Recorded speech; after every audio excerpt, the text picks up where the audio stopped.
لا إله إلا الله نحمده ونصلي على رسوله الكريم.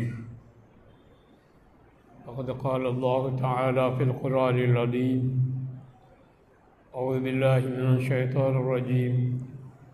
بسم الله الرحمن الرحيم. والعصر إن الإنسان لفي خسر إلا الذين آمنوا وعملوا الصالحات.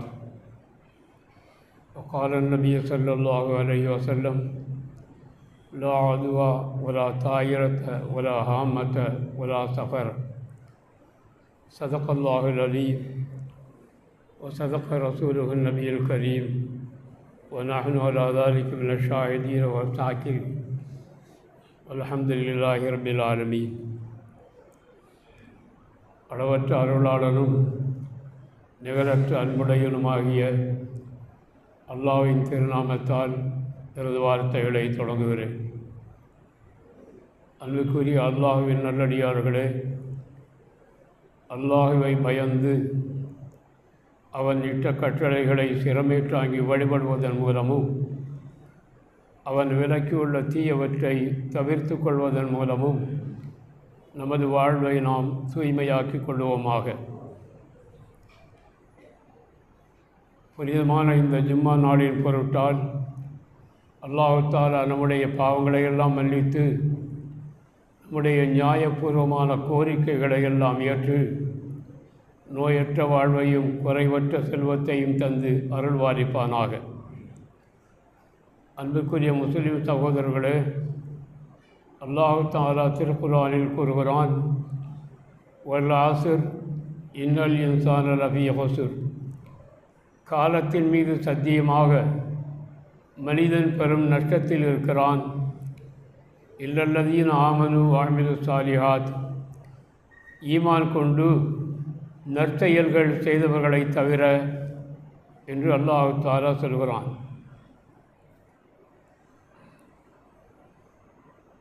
ஈமான் கொண்டு நற்செயல்கள் செய்தவர்கள் நஷ்டத்திலிருந்து தப்பித்துக் கொள்கிறார்கள். அப்படி இல்லாதவர்கள் நஷ்டப்பட்டு விடுகிறார்கள் என்பதை காலத்தின் மீது சத்தியமளித்து அல்லாஹ் தஆலா சொல்கிறான்.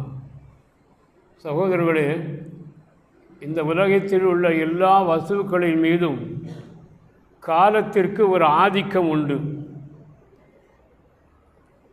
எந்த பிரபுவானாலும் சரி, அரசனானாலும் சரி, சராசரி மனிதனாக இருந்தாலும் சரி, அந்த காலத்தினுடைய ஆதிக்கத்திற்கு இணங்கித்தான் போக வேண்டும். காலத்தின் ஆதிக்கம் என்ன? மழைக்காலம், வெயிற்காலம், பனிகாலம், இது போன்ற காலங்கள் இருக்கிறது. பனிகாலங்கள் வருகிற போது அந்த பனியை விட்டும் தற்காத்து கொள்கிறான் மனிதன். சொட்டர் போட்டுக்கொள்கிறான், மஃப்ளர் கட்டிக்கொள்கிறான், இதுபோன்று தன்னை தற்காத்து கொள்கிறான். வெயிற்காலங்கள் வருகிற போது வெப்பத்தை விட்டும் தன்னை மனிதன் தற்காத்து கொள்கிறான். அதுபோன்று மழை காலம் வருகிற போதும் அந்த மழையிலிருந்து மனிதன் தன்னை தற்காத்து கொள்கிறான். இப்படி மனிதன் அந்த ஆதிக்கத்தில் இருந்து தன்னை அவன் தற்காத்து கொள்கிறான். எதிர்த்து அவனால் நிற்க முடியாது.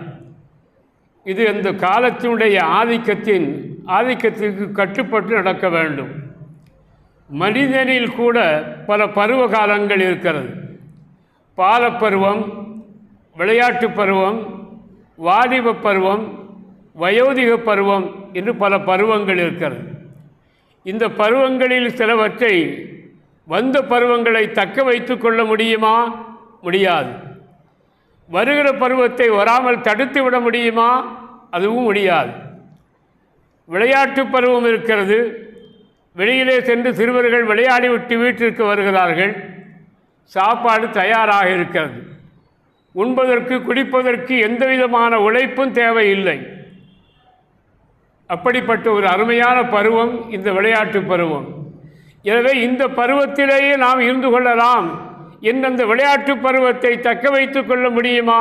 நிச்சயமாக முடியாது. வயோதிக பருவம் இருக்கிறது. கொஞ்சம் சிரமமான பருவம் அது. அடுத்தவர்களை சார்ந்து வாழக்கூடிய ஒரு பருவம். எனவே அந்த பருவம் வேண்டாம் என்று வரவிடாமல் தடுத்து விட முடியுமா? அதுவும் முடியாது. வந்தவற்றை தக்க வைத்துக் கொள்ளவும் முடியாது, வருகின்றவற்றை வராமல் தடுத்து விடவும் முடியாது. காலத்தினுடைய ஆதிக்கம் இது. அதற்கு கட்டுப்பட்டுத்தான் நடக்க வேண்டும், இணங்கித்தான் நடக்க வேண்டும். எனவே காலத்திற்கு தக்கவாறு இணங்கி நடக்க வேண்டும் என்று சொல்லுகிற போது மக்களில் பலர் அதை தவறாக விளங்கிக் கொள்கிறார்கள். முரண்பட்ட செயல்களை செய்து வாழ்க்கையில் தோல்விகள் ஏற்படுகிற போது மனிதன் அங்கலாய்த்துக் கொள்கிறான், இது எனக்கு பொல்லாத காலம் என்று. எனக்கு இந்த காலம் பொல்லாத காலம் என்று காலத்தின் மீது பழியை போட்டு விடுகிறான். அல்லாஹு தஆலா சொல்கிறான், ஆதமுடைய குமாரன் மனிதன் என்னை நோவினை செய்கிறான். என்ன நோவினை செய்கிறான்? யசப்பு தஹர, காலத்தை அவன் ஏசுகிறான். அனத்தாரு, காலம் என்பதே நான் தான். உகல்லிபுல் லைல வன் நஹார, இரவையும் பகலையும் நான் தான் மாற்றி மாற்றி அமைத்துக் கொள்கிறேன் என்று இறைவன் சொல்கிறான். எனவே காலத்தின் மனிதன் பழியை போட்டுக் கொள்கிறானே தவிர தன்னுடைய செயல்பாடுகளை பற்றி மனிதன் எண்ணி பார்ப்பது இல்லை. காலத்திற்கு நல்ல பெயர் வாங்கி கொடுப்பதும் கெட்ட பெயர் வாங்கி கொடுப்பதும் கூட மனிதன்தான். காலத்தில் இயல்பாக கெட்ட காலம் என்பது கிடையாது. நபிகள் நாயகம் ஸல்லல்லாஹு அலைஹி வஸல்லம் அவர்கள் இந்த உலகத்திலே பிறந்த காலத்தை பற்றி சரித்திர ஆசிரியர்கள் சொல்லுகிற போது ஐயாமுல் ஜாஹிலியா, அறியாமை காலம் என்று சொல்லுவார்கள். பெருமானார் ஸல்லல்லாஹு அலைஹி வஸல்லம் நபித்துவம் பெற்று மக்களுக்கு மத்தியில் இஸ்லாத்தை எடுத்துச் சொல்லியதற்கு பிறகு சஹாபா பெருமக்களோடு வாழ்ந்த அந்த காலத்தை பற்றி பொற்காலம் என்று சொல்கிறார்கள். பொற்காலத்தில் வாழ்ந்தவர்கள் யார்? அறியாமை காலத்தில் வாழ்ந்தவர்கள் யார்? அந்த ஒரே மனிதர்கள்தான். அந்த ஒரே மனிதர்கள்தான் அறியாமை காலத்திலும் வாழ்ந்தார்கள், பொற்காலத்திலும் வாழ்ந்தார்கள். அறியாமை காலத்தில் வாழ்ந்தபோது அவர்களுடைய செயல்பாடுகள் வேறு மாதிரியாக இருந்தது. அது காலத்திற்கு கெட்ட பெயரை ஏற்படுத்தி தந்தது. ஐயாமுல் ஜாஹிலியா, அறியாமை காலம் என்று. அதற்கு பிறகு இஸ்லாத்தை ஏற்று சஹாபா பெருமக்கள் புனிதமான வாழ்க்கையை மேற்கொண்டதற்கு பிறகு அந்த காலத்தை பற்றி பெருமானார்கள் சொன்னபோது பொற்காலம் என்னுடைய காலம் என்று சொன்னார்கள். இந்த பொற்காலம் என்னும் இந்த காலத்திற்கு பெயரை வாங்கி கொடுத்தது யார்? அதே மக்கள்தான். எனவே காலத்திற்கு நல்ல பெயரையும் கெட்ட பெயரையும் ஏற்படுத்தி தந்தவர்கள் மனிதர்கள்தான் என்பதை நாம் மனதிலே கொள்ள வேண்டும். சகோதரர்களே, நம்பிக்கை, அதாவது நம்பிக்கை என்பது 4 வகை நம்பிக்கை இருக்கிறது. 2 மனிதனுக்கு அவசியமானது. அந்த 2 என்பது என்ன?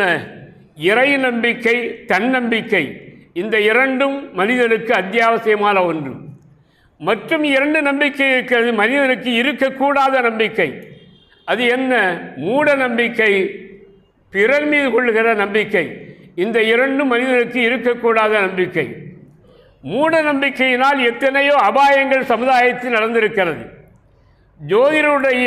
ஜோதிடர்களுடைய சொல்லை கேட்டு எவ்வளவு அபாயங்கள், எத்தனை கொலைகள் எல்லாம் நடந்திருக்கிற சமுதாயத்தில் மூட நம்பிக்கையின் அடிப்படையில். ஒரு ஜோதிடன் சொல்லுகிறான் என்பதை வைத்து ஒரு மனிதனுக்கு மதுரை பகுதியில் ஒருவர் நோய்வாய்ப்பட்டிருந்தார். அந்த நோய் நீங்குவதற்காக வேண்டி ஒரு தலைப்பிள்ளையை பலி கொடுக்க வேண்டும் என்று சொல்லி குழந்தையை கடத்தி சென்று பலி கொடுத்திருக்கிறார்கள்.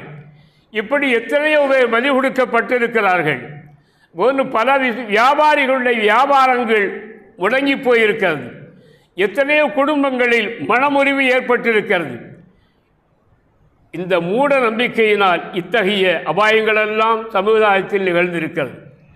எங்கே இறை நம்பிக்கை ஆழமாக இருக்கிறதோ, யாருடைய உள்ளத்தில் ஆழமான இறை நம்பிக்கை இருக்கிறதோ அவர்களெல்லாம் தங்களுடைய வாழ்க்கையில் கண்டிப்பாக முன்னேறுவார்கள். அவர்களுடைய வாழ்க்கையில் நிம்மதி இருக்கும். யார் மூட நம்பிக்கைக்கு உட்பட்டு விடுகிறார்களோ அவர்கள் வாழ்க்கையில் முன்னேற முடியாது, வாழ்க்கையில் நிம்மதியும் இருக்காது. ஆழமான இறை நம்பிக்கையின் மூலம் மூட நம்பிக்கைகளை ஒழித்துவிட முடியும். ஆழமான இறை நம்பிக்கை இருந்தால் அந்த ஆழமான இறை நம்பிக்கையின் மூலம் மூட நம்பிக்கை எப்படிப்பட்டதாக இருந்தாலும் ஒழித்துவிட முடியும். ஹஸரத் உமருல் ஃபாரூக் ரலியல்லாஹு அன்ஹு ஆட்சி காலத்தின் போது யமன் தேசத்திற்கு முஆத் பின் ஜபல் ரலியல்லாஹு அன்ஹு அவர்கள் என்ன நினைக்கிறேன் அவர்களை ஆளுநராக அனுப்பி வைத்தார்கள். ஆளுநராக சென்ற அவர்கள் முஆத் பின் ஜபல் ரலியல்லாஹு அவர்கள் யமன் தேசத்திலே உள்ள ஒரு பழக்கத்தை இங்கே கடிதமாக எழுதினார்கள். அங்கு ஒரு பழக்கம் இருந்தது. நதியில் தண்ணீர் ஓட வேண்டுமானால் வருடத்திற்கு ஒரு முறை ஒரு கன்னிப்பெண்ணை அலங்கரித்து பலி கொடுக்க வேண்டும். அப்படி பலி கொடுத்தால்தான் நதியில் தண்ணீர் ஓடும் என்ற ஒரு பழக்கம் இங்கே இருக்கிறது. அப்படி செய்தால்தான் தண்ணீர் ஓடுமாம். என்ன செய்வது என்று ஆளுநர் முஆத் பின் ஜபல் ரலியல்லாஹு அவர்கள் அமீருல் மோமினீன் உமருல் ஃபாரூக் அவர்களுக்கு ஒரு கடிதம் எழுதினார்கள். உமருல் ஃபாரூக் அவர்கள் அதனை படித்து பார்த்துவிட்டு பதில் கடிதம் ஒன்று எழுதினார்கள். யாருக்கு எழுதினார்கள்? ஆளுநருக்கு அல்ல, அந்த நதிக்கே ஒரு கடிதம் எழுதினார்கள். அந்த கடிதத்தில் அவர்கள் குறிப்பிட்டார்கள், நதியே, நீ சுயமாக ஓடுவதாக இருந்தால் உன் தண்ணீர் எங்களுக்கு தேவையில்லை.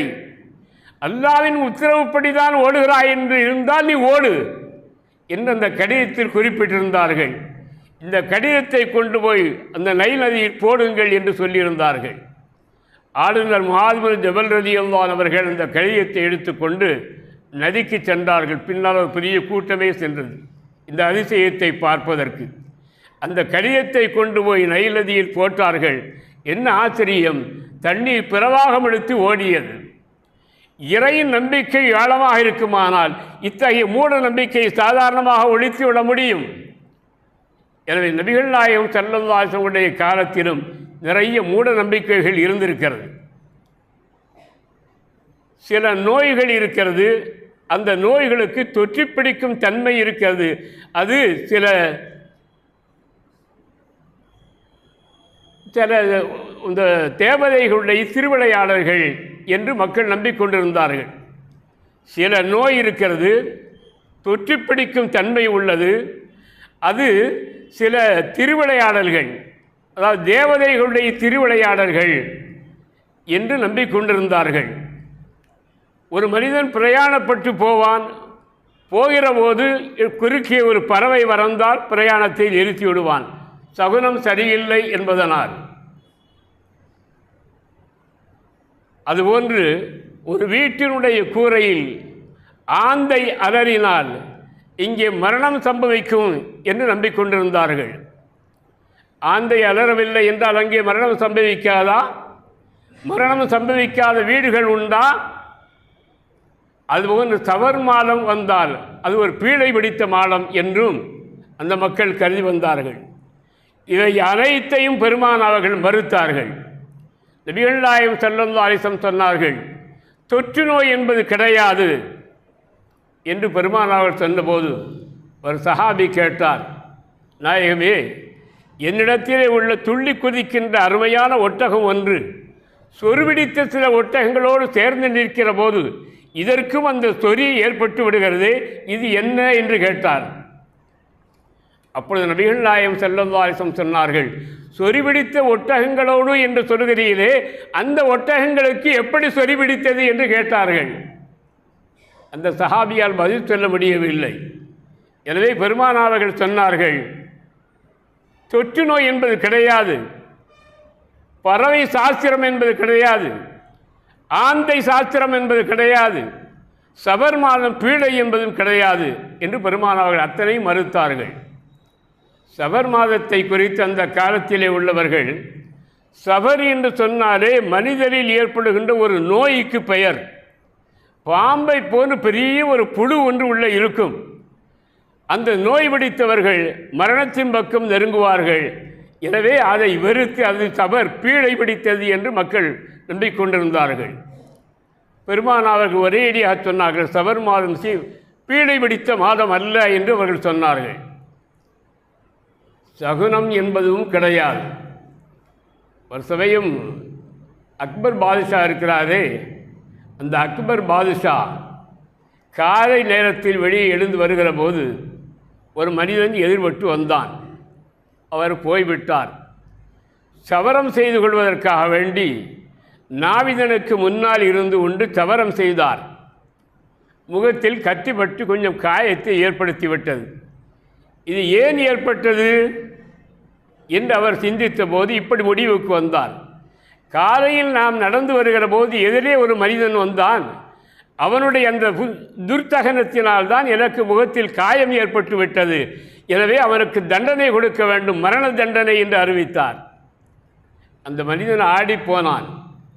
அக்பர் பாதுஷாவுக்கு நெருக்கமாக இருந்தவர் பீர்பால் என்று ஒருவர் இருந்தார். அவரிடத்திலே போய் சொன்னான், நான் எந்த குற்றமும் செய்யவில்லை, எனக்கு மரண தண்டனை கொடுக்கப்பட்டிருக்கிறது, இது எப்படி என்று அவன் பீர்பால் என்பவரிடத்திலே போய் அழுதான். நீ போய் நான் பார்த்து கொள்கிறேன் என்று சொல்லி அரசரிடத்திலே வந்து பீர்பால் சொன்னார், அரசரே, நீங்கள் அவன் எதிரே வந்ததை துர்த்தகனம் என்று சொல்கிறீர்கள், ஆனால் அவன் என்ன நினைக்கிறான், நான் எந்த குற்றமும் செய்யாத எனக்கு இந்த மரண தண்டனை ஏற்பட்டிருக்கிறது என்று சொன்னார். காலையில் இந்த அரசருடைய முகத்தில் நான் வெடித்ததனால் எனக்கு இந்த தண்டனை கிடைத்திருக்கிறது, அரசருடைய முகம் சரியான முகம் அல்ல என்று அவன் சொன்னால் எப்படி என்று கேட்டார். அரசர் திகைத்து போனார். தண்டனை தடைபட்டு விட்டது. எனவே சகுனம் என்பது அப்படித்தான், துர்ச்சகனம் என்பது கிடையாது என்று பெருமானா அவர்கள் சொன்னார்கள். அதே போன்று பறவை சாஸ்திரம் எந்த சாஸ்திரமும் கிடையாது, சபர் மாதம் பீழையும் இல்லை என்று பெருமானா அவர்கள் சொன்னார்கள். சபர் மாதம் பீழை என்று இன்றைய காலத்தில் வரையிலையும் கூட நம்முடைய பெண்மணிகளிடத்தில் சில ஆண்களிடத்திலேயும் கூட இன்றளவும் அது பீழை பிடித்த மாதம் என்றே சொல்லப்பட்டு வருகிறது, கருதப்பட்டு வருகிறது. ஏன் அப்படி பீழை என்று சொல்கிறார்கள்? சிலர் அதற்கு காரணம் சொல்லுகிற போது இந்த சபர் மாதத்திலே தான் நபிகள் நாயகம் ஸல்லல்லாஹு அலைஹி வஸல்லம் அவர்கள் நோய்வாய்ப்பட்டார்கள், அதனால் அது பீழை பிடித்த மாதம் என்று சொல்ல வருவார்கள். பெருமானார் ஸல்லல்லாஹு அலைஹி வஸல்லம் அவர்கள் நோய்வாய்ப்பட்டார்கள் என்பதனால் அதை பீழை பிடித்த மாதம் என்று சொல்லப்படுகிறது என்று வைத்துக்கொண்டால், பெருமானார்கள் இந்த உலகத்தை விட்டு சென்றார்களே, இறைவனை சேர்ந்து விட்டார்களே, அது எவ்வளவு பெரிய பீடையாக இருக்க முடியும்? பெருமானார்கள் இந்த உலகத்தை விட்டு செல்வதை விட பீடை பிடித்த நாள் நமக்கு உண்டா? அதை கூட பீடை பிடித்த நாள் என்று சொல்லுவதற்கு மார்க்கும் அனுமதி தரவில்லை. எனவே அது பீடை பிடித்த நாள் கிடையாது, இந்த சபர் மாதம் பீடை பிடித்த மாதமும் இல்லை என்று சொன்னார்கள். சிலர் நல்ல நாள் இருக்கிறது, அருமையான நாள், பல நபிமார்களுக்கு வெற்றி தேடி தந்த நாள், பல நபிமார்களுடைய வாழ்க்கையில் விமோச்சனத்தை ஏற்படுத்தி தந்த நாள், அப்படிப்பட்ட ஒரு நாளை ஏதோ ஒரே ஒரு காரணத்திற்காக வேண்டி துக்க நாளாக கொண்டாடுவதும் மூட நம்பிக்கை என்பாற்பட்டது தான். இதற்கு முன்னர் உள்ள மாதம் முஹர்ரம் மாதம். முஹர்ரம் மாதம் 10ஆம் நாள் ஆஷூரா நாள் என்று சொல்லுகிறோம். இந்த ஆஷூரா நாள் என்பது ஒரு புனிதமான ஒரு நாள். அந்த நாளை எப்படி சிறப்பிக்க வேண்டும் என்று பெருமானார் சொல்லுகிறார்கள், நோன்பிருந்து சிறப்பியுங்கள் என்று சொல்லுகிறார்கள். அந்த ஆஷூரா நாளில் பல நபிமார்களுடைய வாழ்க்கையில் விமோச்சனமும் வெற்றியும் ஏற்பட்டிருக்கிறது. நபி மூசா அலைஹிஸ்ஸலாம் அவர்கள் மிகப்பெரிய வெற்றியை ஈட்டியிருக்கிறார்கள். அவர்களை எதிர்த்த ஃபிரௌனும் அவனுடைய படைகளும் அழிந்து நாசமாக இருக்கிறது. இப்ராஹிம் அலைஹிஸ்ஸலாம் நெருப்பு குண்டத்திலே இருந்து வெளியே வந்தார்கள். அய்யூப் அலைஹிஸ்ஸலாம் அவர்கள் நோயிலிருந்து விடுபட்டு வந்தார்கள். இப்படி பல நபிமார்களுடைய வாழ்க்கையில் விமோச்சனத்தையும் வெற்றியையும் தேடித்தந்த அருமையான நாள்தான் ஆஷூரா நாள் என்பது. ஆனால் பலர் இன்று இமாம் ஹுசைன் ரலியல்லாஹு தஆலா அன்ஹு அவர்கள் படுகொலை செய்யப்பட்டார்கள் என்பதனால் அந்த நாளை துக்க நாளாக கொண்டாடுகிறார்கள். எந்த நாளை அருமையான நாள் என்று நோன்பு வைத்து கொண்டாட வேண்டும் என்று பெருமானார் அவர்கள் சொல்கிறார்களோ, அந்த நாளை இமாம் ஹுசைன் ரலியல்லாஹு அவர்களுடைய படுகொலைக்கு மாற்றம் காரணமாக வைத்து அதை துக்க நாளாக கொண்டாடுவதற்கு மார்க்கத்தில் எந்த விதமான அனுமதியும் கிடையாது. எனவே இப்படிப்பட்ட மூட நம்பிக்கைகளை எல்லாம் ஒழித்துவிட வேண்டும் என்றுதான் பெருமானார் அவர்கள் தங்களுடைய இறுதி பிரசங்கத்தின் போது அவர்கள் சொன்னார்கள். அறியாமை காலத்தினுடைய அத்தனை மூட நம்பிக்கைகளையும் என்னுடைய காலடியிலே போட்டு புதைத்து விட்டேன் என்று பெருமானார் அவர்கள் சொன்னார்கள். எனவே மூட நம்பிக்கைகள் என்று வருகிற போது இஸ்லாத்தில் அதற்கு இம்மியும் இடம் கிடையாது. எந்த வகையான மூட நம்பிக்கைகளுக்கும் இஸ்லாத்தில் இடம் இல்லை. எனவே யாரிடத்தில் இறை நம்பிக்கை அதிகமாக இருக்கிறதோ அங்கே மூட நம்பிக்கை இருக்காது, எங்கே மூட நம்பிக்கை இருக்கிறதோ அங்கே இறை நம்பிக்கை இருக்காது. இறை நம்பிக்கையின் மூலம்தான் மூட நம்பிக்கைகளை ஒழித்துவிட முடியும் என்பதை இவற்றின் மூலமாக நாம் தெரிந்து கொள்கிறோம். எனவே சமுதாயத்தில் இருக்கின்ற அந்த மூட நம்பிக்கைகள் ஒழித்து கட்டப்பட வேண்டும். எந்த மூட நம்பிக்கைகளும் மனிதன் செய்யக்கூடாது, அதை தவிர்த்து கொள்ள வேண்டும். இந்த சவர் மாதமும் அதேபோன்று இது ஒரு சிறப்பான ஒரு மாதம், பீடை பிடித்த மாதம் அல்ல. எனவே இந்த மாதத்தை நல்ல முறையில் நாம் கொண்டாட வேண்டுமே தவிர பீடை பிடித்த மாதம் என்று கருதி இதில் நல்ல காரியத்தை செய்வதெல்லாம் பலர் தடை செய்திருக்கிறார்கள். திருமணம் செய்து கொள்வதில்லை, வேறு சில நல்ல காரியங்கள் செய்து கொள்வதில்லை, வீடு புகுதுவதில்லை. இது போன்ற காரியங்களை எல்லாம் இந்த மாதம் கெட்ட மாதம், பீடை பிடித்த மாதம் என்பதனால் இந்த மாதத்தில் அவற்றையெல்லாம் பலர் செய்வதில்லை. எனவே அவற்றையெல்லாம் நாம் தவிர்த்து கொள்ள வேண்டும். மூட நம்பிக்கைகளை விட்டு நாம் தவிர்த்து கொள்ள வேண்டும். சரியான இறை நம்பிக்கை கொண்டு அந்த அடிப்படையில் நம்முடைய வாழ்க்கை அமைத்துக் கொள்ள வேண்டும். வல்ல நாயனார் அல்லாஹு தஆலா அத்தகைய பெரும் தௌஃபீகை நம் அனைவருக்கும் தந்து அருள் பாலிப்பானாக. வாஹிரு தாவானா அல்ஹம்துலில்லாஹி ரப்பில் ஆலமீன். அஸ்ஸலாமு அலைக்கும்.